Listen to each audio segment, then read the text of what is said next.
Caleb came home permanently to Ohio in the middle of November. The first time he walked into the Ellison house, he stopped in the entryway and stared at the family photos on the wall. Not just his baby pictures, though those were there too, but pictures of Jonah with the missing front tooth, Eli dressed as a pirate, Mark flipping pancakes, Nora at a baseball game with a foam finger. Caleb's throat moved as he swallowed. "This is a lot," he murmured. Jonah hovered behind Nora, trying not to look like he was hovering. Eli practically bounced. Caleb looked at them. Jonah offered a small, careful wave. Eli gave a full-body wave like an inflatable tube man. Caleb blinked, then his mouth twitched. "Hi," he said. "Hi," Jonah answered, quieter than usual. Eli stepped forward and held out a Lego minifigure like it was a peace treaty. "For you," he said. Caleb stared at it. His fingers closed around the tiny plastic man. "Thanks," he said, and his voice sounded hoarse. Later that night, after a dinner where Caleb barely ate, Jonah asked, "Do you want to play video games?" Caleb hesitated like he didn't trust the offer. "What kind?" "Racing," Jonah said. "I'm really good." Caleb's eyes flicked to Jonah, skeptical. "Sure you are," Jonah grinned, relief flashing. "Oh, it's on." They played. At first Caleb sat stiff, hands tight on the controller, then Jonah teased him lightly, then Caleb teased back, then Eli crawled onto the couch between them like he belonged there, which he did, and tried to press every button at once. Caleb laughed once, surprised by his own laugh. The sound made Nora's chest ache in the best way. Mark had repainted his old bedroom. They hadn't been able to keep it frozen. They had turned it into a guest room years ago, because grief had demanded practicality. Now it was becoming his room again, but not the toddler room. A 12-year-old room, new desk, soccer posters, shelves for books. The stuffed dog with floppy ears sat on the bed, washed and repaired, waiting. Caleb picked it up. He stared at it for a long moment. "This is the one?" he asked, voice strange. Nora nodded. "It's the one." Caleb held it awkwardly, like he didn't know how to be a kid and an almost teen at the same time. "I used to call it Gog," he said, and the fact that he remembered the word, not from his mind, but from Nora telling him, still mattered. "Yes," Nora whispered. Caleb swallowed. Then, in a move so fast Nora almost missed it, he hugged the stuffed dog to his chest and turned away, pretending to examine the shelves. "Whatever," he said, voice rough. Nora stood in the doorway and let her eyes fill. She didn't touch him, she didn't push, she just watched, and in watching she felt something she hadn't allowed herself to feel in a decade, a future. The first day of school in Ohio, Jonah walked with him to the bus stop like a guard. "You don't have to," Caleb muttered. Jonah shrugged. "Yeah, I do. You're my brother, that's literally my job."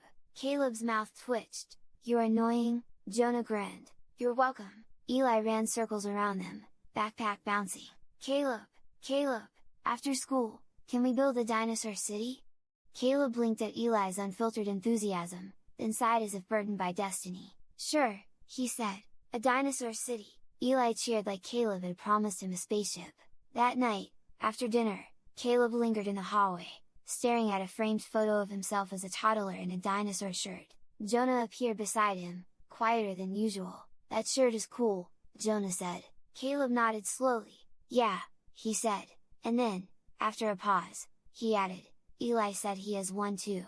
Jonah smiled. "He does, he wore it yesterday just because of you." Caleb's throat tightened. "That's weird." "Good weird," Jonah said, and then he bumped Caleb's shoulder lightly. Brother language, casual but meaningful. Caleb stood very still for a second, then bumped Jonah back. The new school was bigger than Caleb expected. Bigger hallways, bigger classrooms, bigger groups of kids who already knew each other's jokes and stories and memories. Caleb was still learning where things were, locker combinations, which hallway led to science class, which teachers were strict and which ones let kids talk too much. Jaden and Byron had sort of adopted him, not in a dramatic way, it just happened. They sat next to him in math one day, then again at lunch, and after a week it felt natural enough that Caleb didn't sit alone anymore.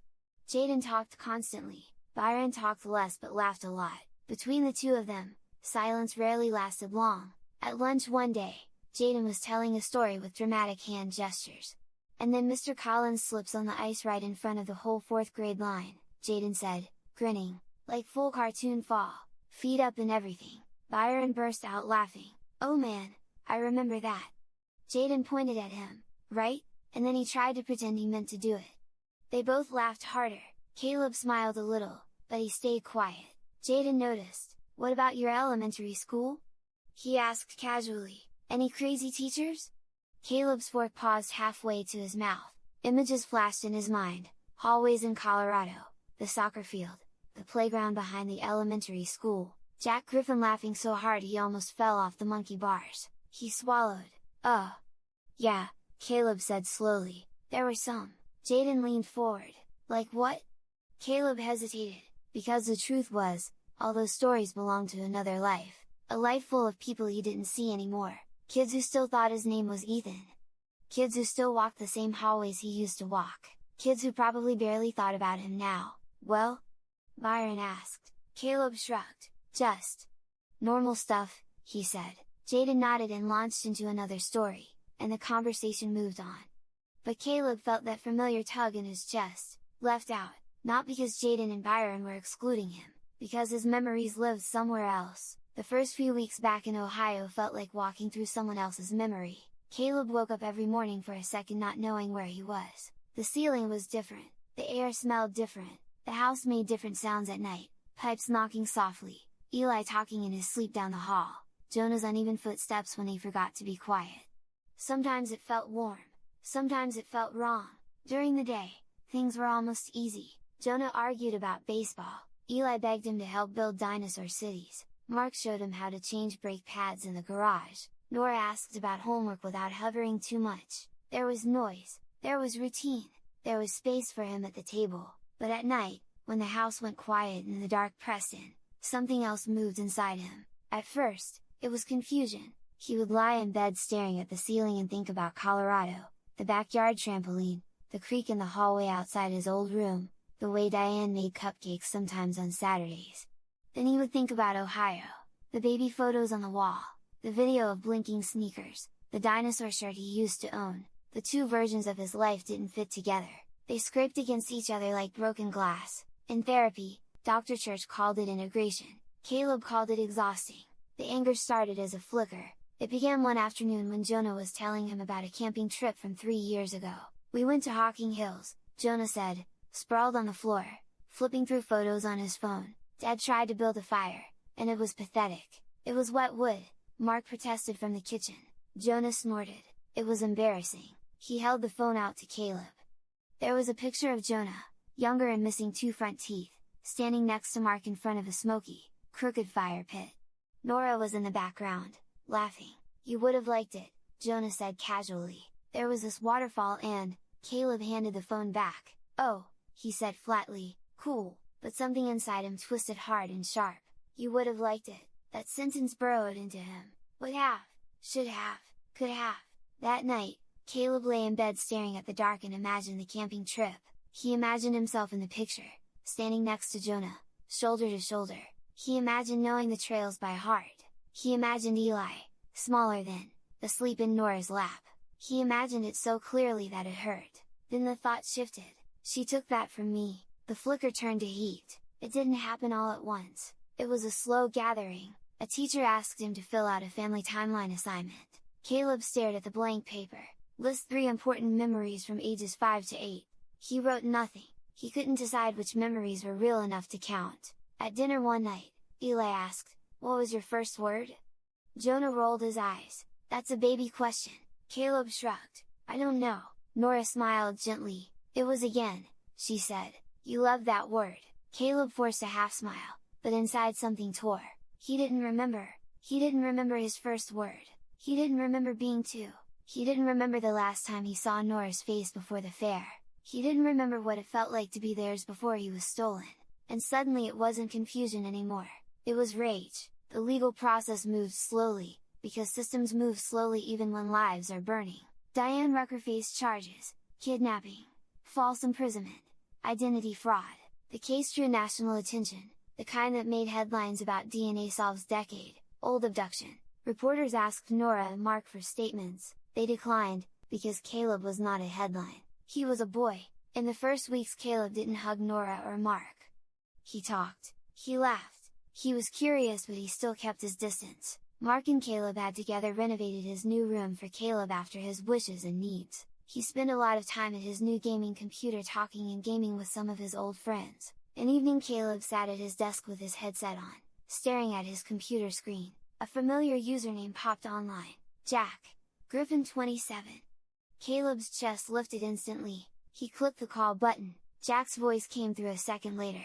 Dude? Caleb grinned despite himself. What's up? Nothing much, Jack said. Just finished dinner. My sister stole the last cookie again. Caleb laughed. Some things hadn't changed. Jack had been his best friend for as long as Caleb could remember. Preschool buddies who built block towers together.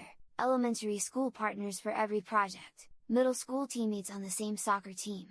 Jack had been the one constant in the Colorado version of Caleb's life. When everything fell apart and the truth came out, Jack had been confused like everyone else. But he never disappeared. They still gamed together, still talked online, still sent each other stupid memes, but it wasn't the same. It couldn't be. Because Jack was still in Colorado. And Caleb wasn't. School okay? Jack asked. Yeah, Caleb said. Make any friends?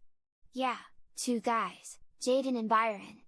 Nice. There was a pause, then Jack said quietly, it's weird without you here. Caleb stared at the screen. Yeah, he said. Sometimes the distance made him angry. Sometimes, after gaming sessions ended, Caleb would slam his mouse down and pace his room. Not at Jack. Just at everything, because Jack was the one person who remembered his entire life before Ohio. Jack remembered every inside joke, every stupid moment, every piece of Ethan that Caleb couldn't completely erase. Sometimes Caleb hated how much he missed that. Thanksgiving 2023 with Caleb in their home, still uncertain, still healing, but present. Nora cooked too much food out of habit, turkey, mashed potatoes, green beans, pie. Mark set the table carefully, like it mattered. Caleb sat at the table, fidgeting with the family around him. He sat in the middle of Jonah and Eli, who was excited to spend their first holiday together. This is weird, he said, picking at his napkin. Caleb glanced at Nora. Do you have traditions? He asked. Nora blinked. We used to, she said. Before. Caleb's eyes narrowed. Like what? Nora swallowed. We used to take turns saying something we're thankful for, before you were taken, she said, feeling both foolish and desperate. And then we'd eat too much, and then we'd watch a movie. You used to fall asleep before the movie was over. Caleb looked at the turkey. I don't really like turkey, he admitted. Mark laughed, and the sound was warm. Me neither, he confessed. It's dry. Caleb's mouth twitched. A smile. Maybe. Jonah and Eli laughed and Eli shouted, I don't like turkey either. When it came time to say what they were thankful for, there was a long pause. Mark went first, because Mark knew how to do hard things. I'm thankful you're here, he said, looking at Caleb. Even if it's weird. Caleb stared at his plate, jaw tight. Jonah shouted, I'm grateful to have a big brother. Eli with a big grin, I'm grateful you like Legos and dinosaurs. Nora's turn, her voice shook. I'm thankful you're alive, she said.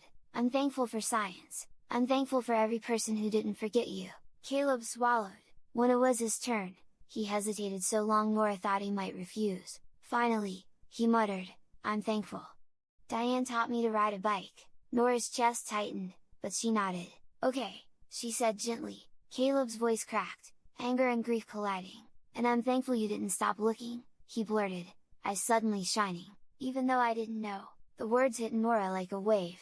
She reached across the table, palm open, not touching him, just offering.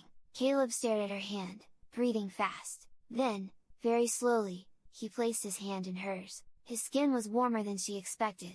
His fingers were longer, not the chubby toddler hands she remembered, but the contact sent a shock through her entire body, a current that felt like the return of something stolen.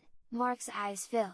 He looked away quickly, wiping his face with his napkin like he just spilled water. Caleb kept his hand in Nora's for 5 full seconds, then he pulled back, embarrassed, and reached for a roll. Okay, he said roughly, can we eat now? Nora laughed through tears. Yes, she said, we can eat. After dinner, they watched a movie. Caleb tried to act indifferent, scrolling on his phone, but gradually he shifted closer on the couch. At one point, without looking, he leaned his shoulder against Nora's arm. The contact was small, accidental in appearance, but Nora felt it like a declaration. Halfway through the movie, Caleb yawned. He fought it, eyes narrowed. Jonah and Eli was already sleeping on a blanket on the floor. Mark grinned.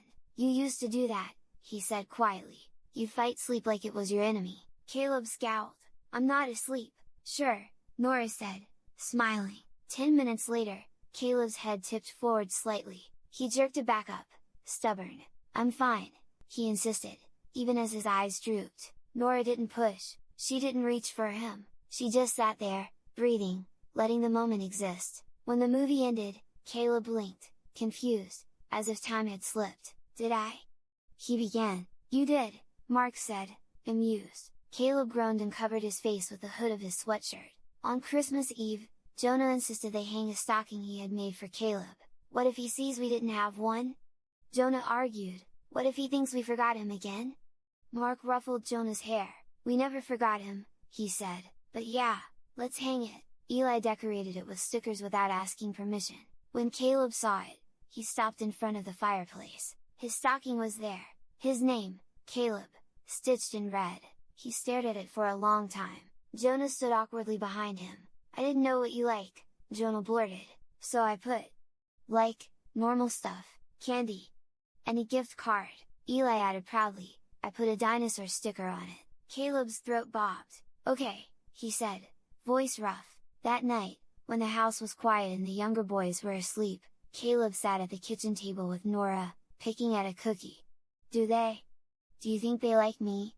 he asked suddenly, eyes fixed on the crumbs. Nora's heart squeezed. "Yes," she said softly, "they've wondered about you for years. Jonah has waited to be your brother since he was old enough to understand." Eli just loves easily." Caleb's eyes filled again. "I didn't ask for any of this." "I know," Nora whispered, "none of this was fair."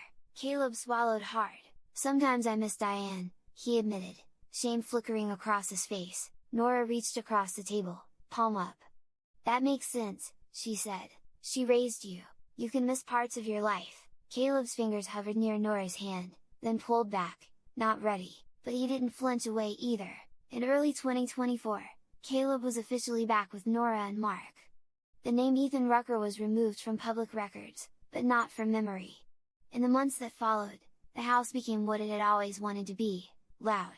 There were arguments over bathroom time, there were fights over the last piece of candy, there were soccer cleats by the door, baseball gloves on the couch, Lego bricks underfoot like tiny landmines. There were also late night moments when Caleb woke from nightmares and found Mark sitting in the living room, unable to sleep too, and they would sit together without speaking, the silence no longer empty but shared. Sometimes Caleb would call Nora, because it still felt safer than Mom. Sometimes he would stumble and say Mom and then freeze as if expecting punishment. Nora never punished, she never corrected, she only breathed and let the words come when they came. After some months however, Caleb started to call them Mom and Dad always. He started to hug, he started to get physical close to all of them. Nora cried first time he gave her a real hug, and not long after they both cried just standing hugging. The trial came in March. Ohio filed kidnapping charges, but Colorado had her in custody first, and Colorado's fraud and identity case was airtight, so Ohio agreed to let Colorado take lead due to evidence. The courthouse in Jefferson County didn't look like the places you saw on television. There were no dramatic marble staircases, no flashing cameras pressed against the glass. It was just brick and fluorescent lights and the tired smell of old paper, ordinary, almost boring, which felt wrong for a day that carried 10 years of pain.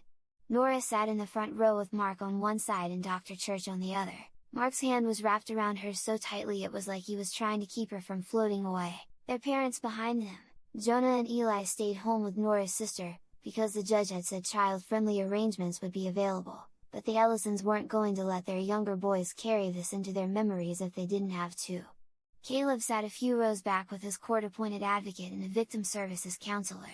He'd insisted on coming, not because he wanted to see Diane Rucker, because he wanted to know the world could say, out loud, what she did was wrong. When the bailiff called the room to order, everyone rose. The judge entered, robe swaying, expression unreadable in the way that judges train themselves to be.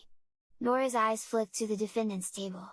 Diane Rucker looked smaller than Nora remembered from the police photo Holt had shown them. Her hair, once dyed a bright bottle red in that picture, was now dull and streaked with grey. She wore a plain blouse under a jail-issued jacket. Her hands were folded, still, almost polite. For a second, Nora's brain tried to do the old, impossible math. How can someone who looks so normal be the reason my life split in half? The prosecutor stood. She was a woman in her 40s with a voice that didn't shake, even when she talked about shaking things. "Your Honor," she began, "this case is not only about kidnapping, it is about identity theft in the most literal sense. It is about 10 years of deception inflicted on a child and on a family." Nora stared straight ahead and forced herself to breathe. In. Out. In. Out. The prosecutor laid it out in clean, legal language that still landed like stones. Diane's role in keeping Caleb after Travis's abduction. The falsified documents, the false name, the lies to schools and doctors, the staged photograph of dead parents, the deliberate choice, over and over, year after year, to keep a child from the people searching for him. Diane's attorney spoke next, and Nora hated how gentle his words were. He didn't deny Diane had done it. They'd already entered a guilty plea as part of an agreement. He talked instead about context, about Diane's difficult upbringing, about panic after her brother's death, about how she had provided food, shelter, and education.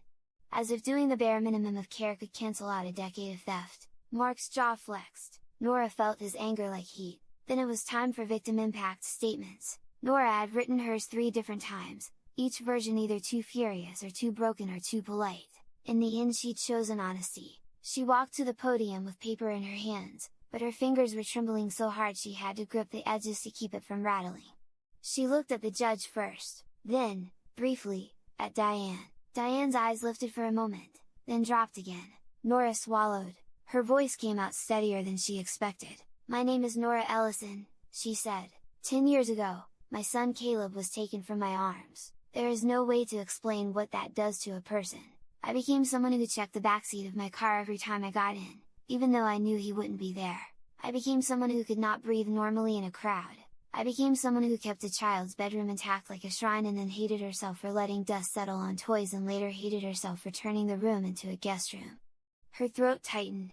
She forced herself to keep going. "You didn't just take Caleb," she said, still looking at the judge, because looking at Diane felt like touching a live wire. "You took 10 years of him growing up with his family. You took birthdays. You took scraped knees I couldn't kiss. You took the first day of kindergarten. You took the chance for him to know his brothers from the beginning. You took the version of our lives that existed before fear." Nora's eyes burned. "And you harmed Caleb," she added, and her voice finally cracked. "You made his whole life a lie. You taught him that truth is something that can be switched out like a name tag.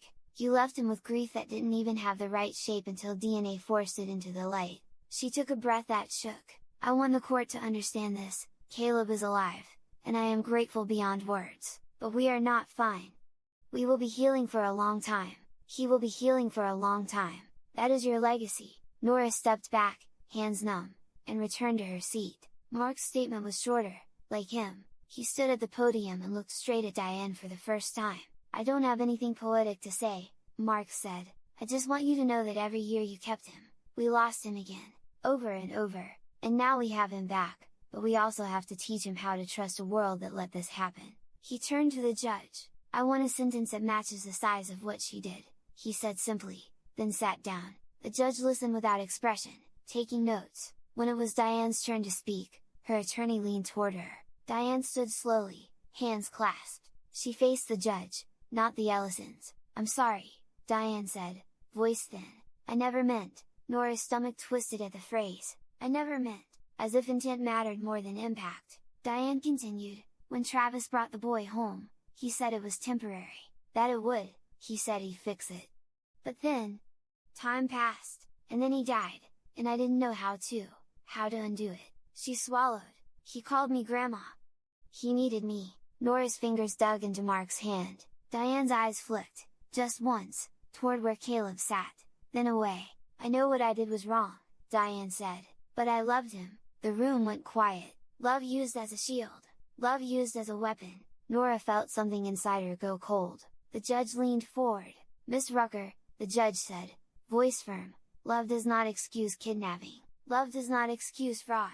Love does not excuse the systematic deception of a child and the intentional deprivation of parental rights." The judge's eyes moved briefly to Nora and Mark, then back. "This court recognizes," the judge continued, "that the defendant provided basic care. That is not a mitigating factor, it is the expectation for any adult with a child in their custody, lawful or unlawful. The defendant's actions created profound harm to the victim, who lost his identity, his family, and his history for a decade. Nora held her breath. Based on the defendant's guilty plea to kidnapping, custodial interference, identity fraud, and related charges, the judge said, in considering the aggravating factors of duration, deception, and emotional harm, the court sentences the defendant to 25 years in the Colorado Department of Corrections. A sharp inhale rippled through the room, Nora's vision blurred. 25 years, it wasn't 10, it wasn't enough to buy back a single birthday, but it was the world saying this mattered. The judge continued, the defendant is ordered to have no contact with the victim, directly or indirectly, including through third parties, mail, or electronic communication, unless the victim, upon reaching adulthood, initiates such contact and a court later approves it.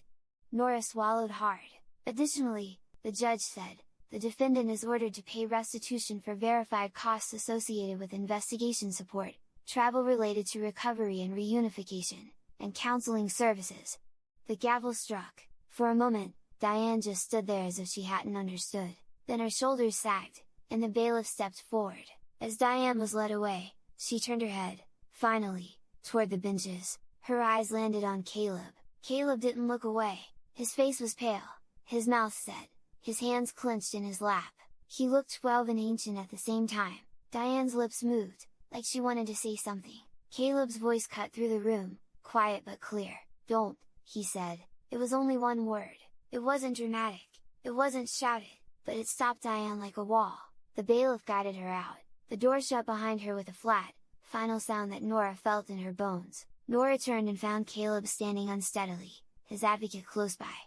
His eyes were shining but not spilling over. Mark moved first, stepping toward him slowly, careful, like approaching a wounded animal that might bolt. Nora followed, heart pounding. Caleb's shoulders shook once. It's over, Caleb whispered, but his voice didn't sound convinced. Is it over? Dr. Church stood a few feet away, letting the family have space but ready if needed. Nora stopped in front of Caleb. She didn't touch him yet, she just looked into his face and let him see the truth. It's not over in your heart, she said gently. Healing takes time, but the part where she could pretend it was okay, where she could still have control, that part is over. Caleb's jaw trembled. Mark's voice was low. You were brave, he said. Caleb let out a shaky breath. I didn't feel brave, that's what brave feels like, Nora said. For a second Caleb stood rigid, fighting himself. Then he stepped forward and wrapped his arms around Nora in a quick, fierce hug, as if he was trying to prove to the world, to himself, that he belonged somewhere real. Nora held him carefully, not crushing, not clinging too hard, just enough to say, I've got you. I'm here, I'm not letting go again. Behind them, outside the courthouse windows, the afternoon sun broke through the clouds, turning wet pavement into a sheet of light. It didn't erase what happened, but it illuminated one thing, undeniable and steady: the truth had been spoken, and this time, it had been heard. The first time the rage growing in Caleb scared him was in the garage. Mark was under the hood of the truck, explaining how the alternator worked. Caleb nodded, pretending to listen, but his mind was somewhere else. He imagined Diane's face in the courtroom, the way she'd said she loved him. The word felt contaminated now. Caleb's hands curled into fists. If you loved me, you would have told me. If you loved me, you would have taken me back. If you loved me, you wouldn't have looked at my face every day and lied to it. The thoughts came faster, darker. You stole 10 years. You stole my parents. You stole my brothers. His breathing grew shallow without him realizing it. Caleb?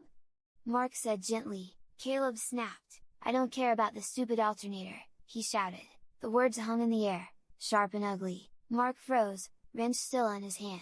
Silence filled the garage. Caleb's chest heaved. He hadn't meant to say it like that. He hadn't meant to aim it at Mark. I'm sorry, he muttered quickly, but the apology felt thin. Mark wiped his hands on a rag and looked at him carefully.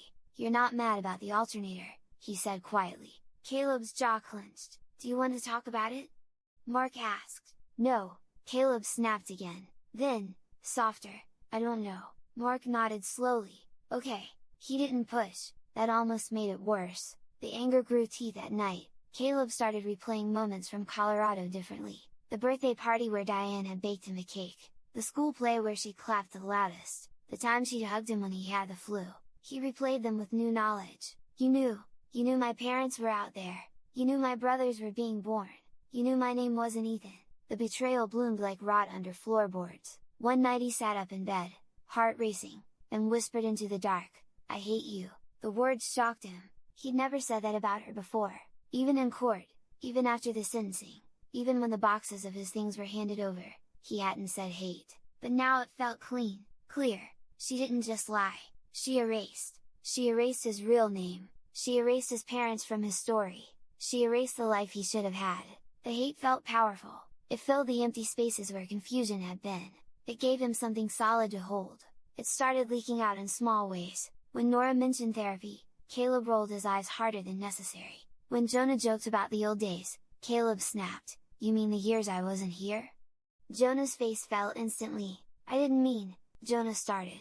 "Forget it," Caleb muttered, standing up too fast and leaving the room. He hated the look on Jonah's face. He hated that his anger splashed onto the wrong people. He hated that Diane was sitting in a prison cell somewhere and he was the one shaking at dinner tables. The worst part wasn't missing camping trips or birthdays, it was imagining the version of himself that might have existed. Maybe he would have been different, maybe he would have been softer, maybe he wouldn't jump at loud noises, maybe he wouldn't feel split in half. She stole the person I would have been. That thought lodged deep.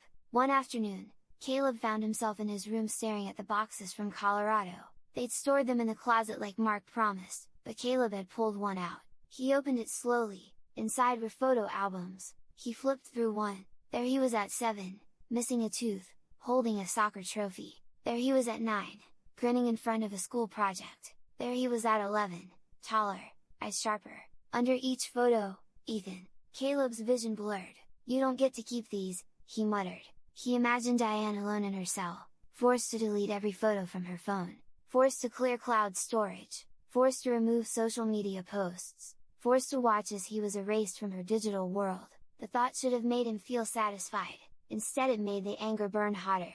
She had the privilege of remembering him whenever she wanted for 10 years. Now she had nothing, and somehow that still didn't feel even. "Because I can't get my 10 years back." He slammed the album shut so hard it made a crack against the floor.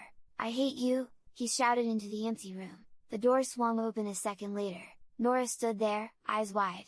Caleb froze. "I wasn't," he started, but the lie died halfway out. Nora stepped inside slowly. "You were talking to her," she said gently. Caleb's jaw trembled. "She took everything," he said, and his voice broke. "She took you.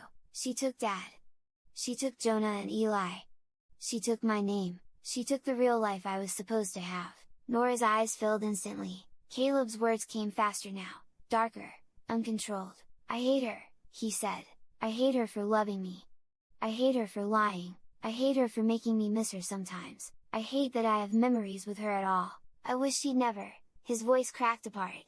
Nora crossed the room and knelt in front of him. She didn't shush him. She didn't correct him. She just said, "You're allowed to be angry." Caleb shook his head violently. "It feels like it's eating me." Nora nodded slowly. "Anger is grief with nowhere to go," she said softly. "It's what happens when something precious is stolen and you can't undo it." Caleb's breathing hitched. "I should have been here," he whispered. "I should have known Jonah when he was born. I should have been there when Eli learned to walk. I should have." "You were too," Nora said firmly. "You were a baby. This is not on you." Caleb's eyes blazed. "It's on her." "Yes," Nora said quietly. "It is." The words settled between them. Caleb's shoulders sagged, as if the permission mattered. "I don't want to be someone who hates," he said finally, voice small. "But I do." Nora reached out slowly, giving him time to pull away if he wanted. He didn't. She pulled him into her arms, and this time he didn't stay stiff. He folded into her like something that had been bracing for years. "You don't have to decide today who you'll be," she whispered into his hair. "Right now, you're healing, and healing is messy." Caleb's hands gripped her shirt tightly. "I hate her," he repeated, softer now, less like a weapon and more like a wound. Nora held him. "I know," she said. Outside his bedroom window, the world kept moving, cars passing, wind and trees, Eli laughing at something in the yard. Inside, Caleb let himself feel the darkness fully for the first time, not because hate would fix anything, not because it would give him his lost years back, but because pretending it wasn't there had been worse. And somewhere beneath the anger, deep, buried, almost unreachable, was something else waiting. not forgiveness, not yet, but truth, and for now, that was enough. The anger didn't disappear. Caleb had half expected it too, after the shouting in his room and the crying and the way Nora had held him without trying to fix it. He'd imagined maybe it would burn itself out like a match. It didn't, it stayed, but it changed. Dr. Church was the first one to say it differently. Anger isn't the enemy, he told him one afternoon in his quiet office. It's a signal, it tells you something mattered. Caleb sat slouched in the chair, arms crossed. It tells me I got screwed, he muttered. Dr. Church didn't flinch. Yes, he said simply, it tells you that. Caleb blinked. He'd expected a lecture, a reminder to calm down, a speech about forgiveness. Instead he leaned forward slightly. The problem isn't that you're angry, he said. The problem is when anger starts driving the car. Caleb stared at the carpet. What do you do when you're angry? He asked. I snap, he said. I think about her, I imagine yelling at her. Sometimes I imagine he stopped. Hurting her? Dr. Church finished gently. Caleb's jaw tightened. He nodded once. That's your brain trying to balance the scale, he said. It feels unfair. Your mind wants justice to feel equal. It's not equal, Caleb snapped. No, he agreed. It isn't. The honesty startled him again. So what do I do? He demanded. Dr. Church held his gaze. You learn to carry it without letting it carry you. The first time Caleb tried was in the backyard. Jonah had beaten him at a video game inside, and Caleb's temper had flared too fast, too hot. Whatever, he'd snapped, throwing the controller down harder than necessary. Jonah had stared at him, hurt flickering across his face. Caleb had walked outside before he could say something worse. The late afternoon air was thick with summer heat. Eli was in the grass with plastic dinosaurs, narrating an elaborate battle in a voice that didn't care who was listening. Caleb stood near the fence and felt the anger rising again, at Jonah, at himself, at Diane, at the missing years that seemed to show up in every small irritation. He could feel it physically now, his chest tightening, his jaw clenching, his thoughts sharpening into blame. She took 10 years, the thought came automatically. He closed his eyes. Dr. Church's voice echoed in his head, it's a signal. Okay, what was it signaling right now? Not the video game, not really, it was signaling loss. It was signaling that he hated losing time, losing moments, losing ground. He inhaled slowly, held it, let it out. He did it again. The anger didn't vanish, but it shifted from wildfire to something more contained. Eli looked up at him suddenly. Caleb, Mr. Cho Cho is winning. Caleb huffed a small laugh despite himself. Of course he is, he said, walking over and dropping to the grass. He's unstoppable. Eli grinned and handed him a dinosaur. Caleb took it. The anger was still there, like heat under the surface, but it didn't control his voice anymore. That felt new. He went back inside to Jonah and just sat beside him again and said a quick I'm sorry. I lost my temper. Jonas just said okay and they started to play again. At night, the thoughts still came, but Caleb started talking back to them. She stole my life. He would lie in bed and let the sentence form fully. Then he would add, deliberately, she stole years, not my whole life. He would think about the camping trips he missed. Then he would think about the camping trip they were planning next month, with him included. He would think about Jonah's childhood without him. Then he would think about Jonah now, asking him to play catch in the yard. The anger didn't shrink exactly, it got boundaries. One evening, Mark found him in the garage again, not yelling, just sitting on a stool, staring at nothing. Hey, Mark said quietly. Caleb shrugged. Hey, Mark wiped his hands and leaned against the workbench. You look like you're fighting something. Caleb exhaled. I am. Mark nodded slowly. Inside? Yeah, there was a long pause. I keep thinking about what I missed, Caleb admitted. Like, I see pictures of Jonah when he was little, and I feel mad, at her, at everything. And then I feel guilty for being mad because at least I'm here now. Mark listened without interrupting. I don't want to be this angry person, Caleb said finally. Mark considered that. You know, he said, when someone steals from you, you're allowed to be angry about it. Caleb huffed. Yeah, but it's not like she stole a bike. No, Mark agreed. She stole time. Silence stretched. But here's the thing, Mark continued. If you let the anger be the only thing you carry, she's still taking from you. Caleb looked up sharply. How? Because then she doesn't just get 10 years, Mark said quietly. She gets here now. The words landed hard. Caleb swallowed. I don't know how to stop it, he admitted. Mark nodded. You don't stop it, he said. You choose what you do with it. Caleb frowned. When I'm angry about what she did, Mark went on, I use it to show up. I use it to make sure you're safe. I use it to sit in therapy rooms and listen, even when it hurts. I use it to build something instead of break something. Caleb stared at the concrete floor. Anger's like fire, Mark added. It can burn your house down, or it can keep you warm. Same fire, different use? Caleb let that sit. Same fire, different use? The real test came at a barbecue at a neighbor's house. An older kid, who had learned the story through gossip, cornered him by some bushes. So is it true, the kid said, voice low and curious, that you were kidnapped and didn't even know? Caleb felt the heat rise instantly. His vision narrowed, the old reaction, snap, shove, explode, pushed forward. She stole 10 years. His fists tightened, but then something else happened. He noticed a signal, not danger, not threat, humiliation. He didn't want to be the story. He didn't want to be the tragedy. He took a breath. It's true, he said evenly, and it's not your business. The kid blinked, surprised. Caleb held his ground. The moment passed. He walked away. His heart was pounding, but he hadn't detonated. That night, he told Nora about it. She looked at him like he'd just climbed a mountain. I'm proud of you, she said softly. Caleb shrugged, embarrassed, but there was something steady in his chest. Not emptiness, not fury, strength. By early summer, school was over. Caleb's 13th birthday arrived during the first week of vacation. He expected something simple. Pancakes, maybe cake, maybe Jonah and Eli being annoying. Nothing huge. That morning he came downstairs half awake. Nora was making breakfast. Mark was pouring juice. Jonah and Eli were arguing about something involving dinosaurs and baseball. Happy birthday, Nora said, kissing the top of his head. Thanks, Caleb mumbled. He sat down. They started eating. Normal. Then, knock, knock. Mark looked toward the door. Huh, he said casually. Wonder who that is. Caleb barely looked up. Mark walked to the door and opened it. And Caleb froze, because standing on the porch, was Jack. Real Jack. Not a voice in his headset, not a username on a screen. Jack Griffin stood there grinning like he'd been holding the surprise in his mouth for weeks. Behind him stood his parents, and a small girl Caleb recognized instantly, Isabella. Jack's little sister. Caleb shot out of his chair so fast it nearly tipped over. Jack? Jack laughed. Happy birthday, dude! Caleb ran to the door and nearly tackled him in a hug. For a second he didn't even realize he was hugging him that hard. You're here? Caleb said, half shouting. Jack laughed into his shoulder. Yeah, man!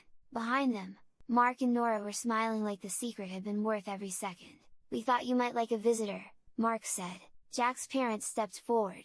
Hi, Jack's mom said warmly. You must be Nora and Mark. Please come in, Nora said quickly. Introductions flowed naturally. The adults started talking almost immediately. Travel, the drive from Colorado, the chaos of raising kids. Something surprising happened. It was easy, there was no awkwardness. Jack's parents were warm, curious, relaxed. They laughed easily, and slowly, Nora and Mark began learning things they had never heard before. Stories about Caleb as a younger boy. Jack says Caleb built the most insane Lego cities, Jack's dad said. And he was the only kid who could beat Jack at Mario Kart, Jack's mom added. Mark grinned. That sounds about right. Nora listened carefully, storing every story like something precious she had missed the first time. Diane had never really been part of the parent world. She had been older, distant, separate from the usual group of school parents. Jack's parents didn't know her very well, only polite small conversations. But Jack's parents had known Caleb. Really known him. They filled in missing pieces of his childhood. Meanwhile, Isabella had already disappeared into the living room. Jonah and Eli sat with her on the floor building something out of Legos. She was 8 now, old enough to keep up, young enough to still think dinosaurs were the most important topic in the world. Within 10 minutes they were all laughing. Caleb stood there watching everything unfold. Jack nudged him. You look like your brain exploded, he said. Caleb shook his head slowly. I just didn't think I'd see you here. Jack shrugged. My parents thought it'd be cool. Caleb looked across the room. His parents talking with Jack's parents. His brothers laughing with Isabella. The whole room blending together like it had always been meant to happen. Something warm settled in his chest. Not a replacement for the years he lost, but a bridge. Later that afternoon, Caleb and Jack sat outside on the back steps. "Your brothers are insane," Jack said. "They get it from me," Caleb replied. Jack smirked, then he said quietly, "I'm really glad you're okay." Caleb nodded. "Me too." They sat there in comfortable silence, and Caleb realized something important. Jack wasn't just a friend. He was the only living link between the two halves of his life, the boy he had been in Colorado, and the boy he was becoming now. Over time, the family stayed connected. Visits happened again, calls became more frequent, Mark and Nora and Jack's parents grew close in a natural way, and slowly, Jack's family became something special, the only thread tying Caleb's past to his present, the only people who knew both versions of him, Ethan and Caleb. And somehow, sitting there beside his best friend on his 13th birthday, Caleb realized something that felt quietly powerful. Maybe he didn't have to erase the old life completely, maybe he could carry the pieces that mattered. And Jack Griffin was one of those pieces. One evening in the late summer, Nora stood at the sink watching the backyard through the window. Mark was grilling. Jonah and Caleb were in the grass throwing a baseball back and forth, Jonah showing off, Caleb pretending not to be impressed. Eli sat cross-legged nearby building a Lego dinosaur on a picnic blanket, narrating his creation like a documentary. "His name is Mr. Chomp," Eli declared. Jonah rolled his eyes. "That's a terrible name," Eli gasped. "It's the best name." Caleb snorted, and the sound was warm, familiar in a way Nora could finally recognize as belonging to her home. Mark came up behind Nora and slipped an arm around her waist. "You okay?" he asked quietly. Nora leaned into him. "I'm everything," she whispered. Mark kissed her temple. "Me too."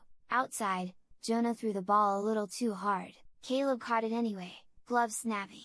Jonah stared, impressed despite himself. "Okay," Jonah admitted. "That was actually sick." Caleb's grin flashed, quick, bright. "Told you," he said. Eli looked up, serious. "Can you guys play Dinosaur City now?"